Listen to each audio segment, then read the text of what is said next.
Thank you very much, Ambassador, for finding time in your busy schedule today to be with us. Can you tell us, the first question, what is the purpose of your visit today? Thank you very much for having you, Dayan. It's a pleasure to be with you. I am in Banja Luka for a full day of events surrounding Europe Week. You know, the 9th of May, we start a celebration all around the country in Zenica. Then we went to Sarajevo, Mostar, Tuzla, and we will finish today in Banja Luka. I am here with 14 EU ambassadors that accompany me for a series of events. We are starting after our interview, meeting civil society and other academia representatives to discuss about their situation. We will listen to them. We will talk about the role of civil society in the EU integration. And then we will open our door to the students. You know that Banja Luka these days is the place where European Students' Union is meeting. There are students everywhere in the city, and we want to talk with them, but also with the local students. And therefore, we will then talk to a group of high school students here, where we have an EU accession simulation working group. And then we will end up tonight with a big concert in the castle. So message is clear. Europe is unity in diversity. It's peace, reconciliation, cooperation, and we want to bring this message to Banja Luka, which is an essential part of Bosnia-Herzegovina. But in order for all of this to work as it should, our leaders must take some responsibility. So now the next question, to kind of make everything have nice logic in it. What will happen in Brussels in June? Will we get the first intergovernmental conference, and will our leaders offer something? Do you talk to them? Are they telling you they're working on something? Well, I never stop talking with the leaders of the country, and also here in the Republike Srpske, in the Federation.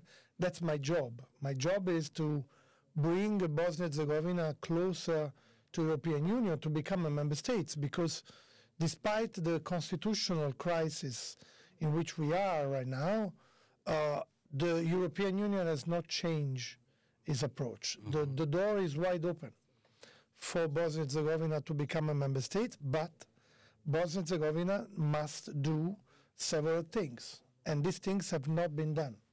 I can list this to you. There are 2 laws that needs to be adopted in the judiciary area. The chief negotiator has not been appointed. How can you negotiate without a single voice? The growth plan, €1 billion for the people of Bosnia-Herzegovina and Republike Srpske, not adopted. So are they working on something? Is there something going on? I think are they still worrying about this who will be in the coalition? Do we know who will be in the coalition? I think they are, unfortunately, they are focused on the crisis. And my objective and my leaders, you know that I had the High Representative Vice President Kaja Kallas, President Costa, just 2 days ago. They call on the leaders to bring back their focus on EU integration. This is what matters also for a wide... Do you have any preference? I'm apologies to interrupt you.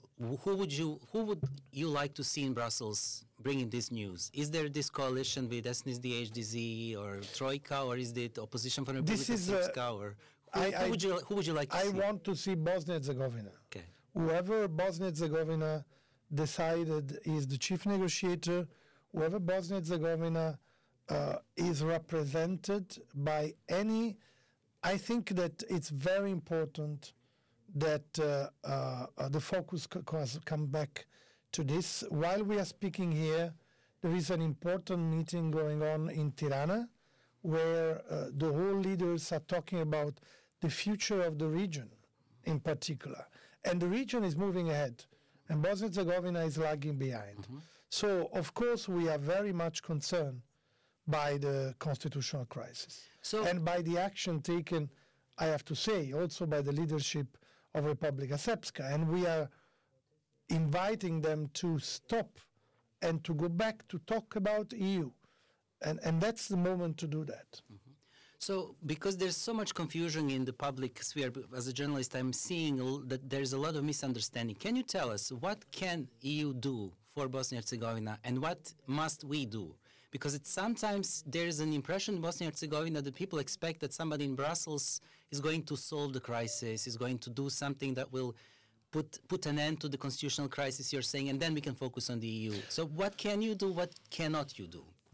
I think what the European Union is doing is to invite all the leaders in the country to stop unconstitutional action. But they have to do it themselves. They have to do it themselves. Okay. Domestic solution is the way forward. There is a lot of criticism about international supervision. The international supervision is not, as you know, in line with the future membership. It will have to be phased out. This is a moment, every crisis, Dayan, comes with an opportunity. And the opportunity is also to show that the domestic solution can be taken. So we are inviting everybody to respect the rule of law, but to stop action and go back to what matters. So can we then send today a very clear message to the Bosnia and Herzegovina audience? If the domestic politicians do not solve this crisis, then there is no European path.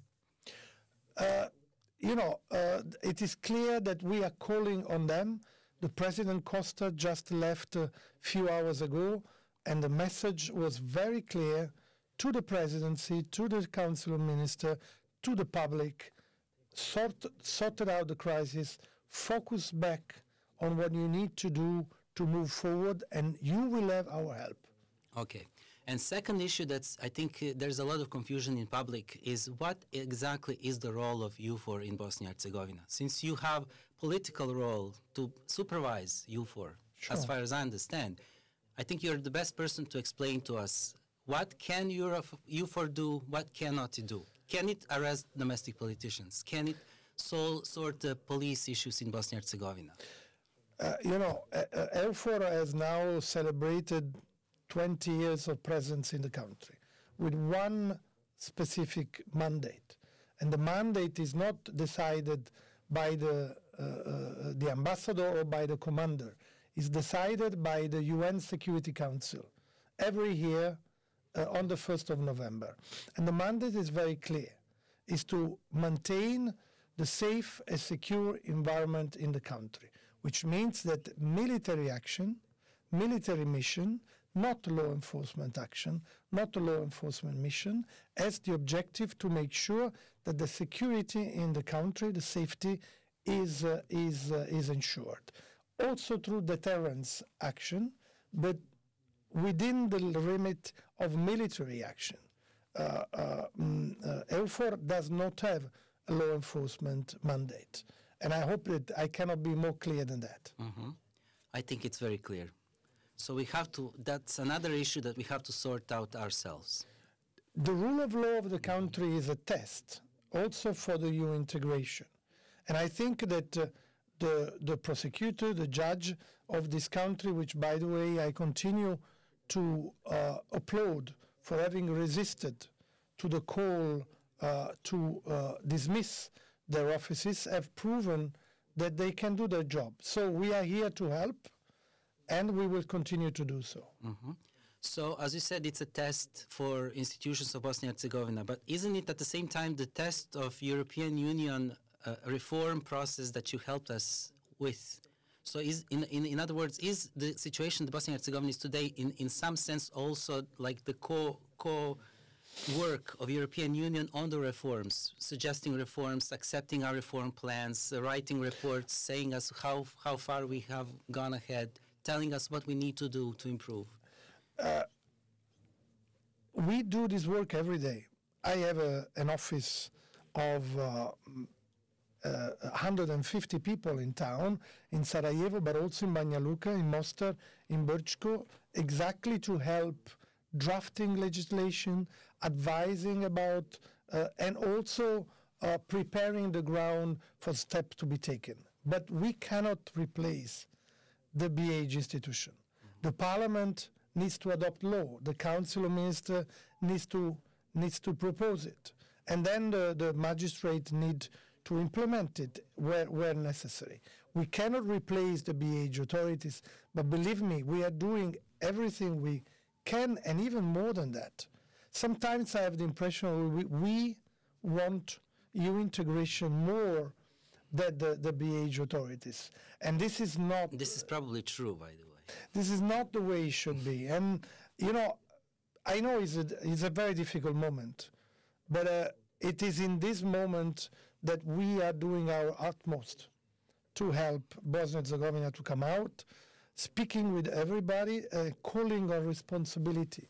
At the end of the day, it's up to the people to call on their leaders to do what they want. And 71% of BiH people still want very much EU integration. Two quick questions for the end of our conversation. One is about the media freedom, NGO. You said you're going to meet NGO sector today. You meet in media, obviously. Are you satisfied with the space that exists for journalists and intergovernmental organizations? I have to tell you that I'm quite concerned about the situation.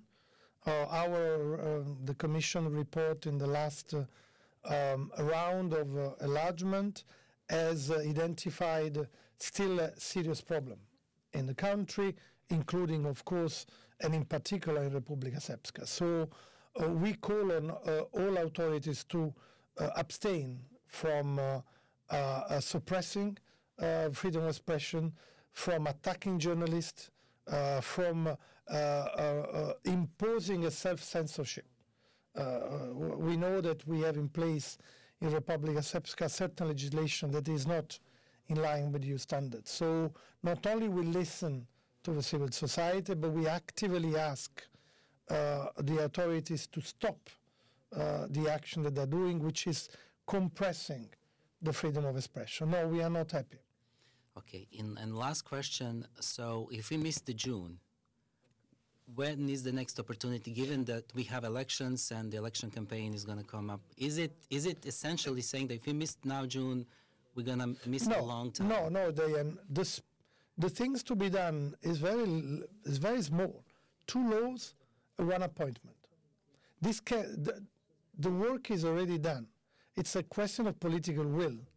If the current coalition or another coalition will find the political will, this can be done in few days, allow me to say.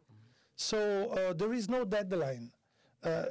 If we cannot make it for June, and it seems quite difficult, I have to say, given that today we are in the second half of May, we will have another opportunity later on.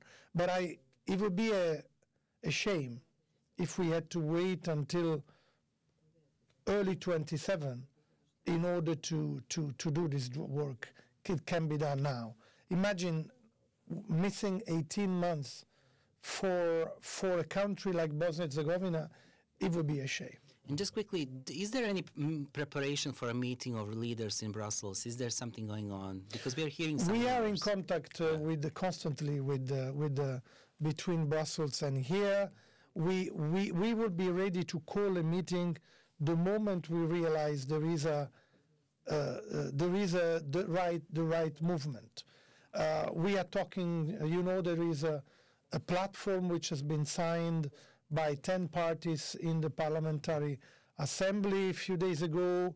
There are proposals coming from AGZ on electoral law. The situation here in Republike Srpske is complicated.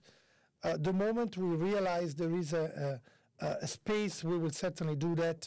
And I expect Commissioner Kos to come very soon to Bosnia and Herzegovina to give this push towards the right direction. Ambassador, thank you very much for this interview. Oh, it's my pleasure, Diane. Thank you very much for having me.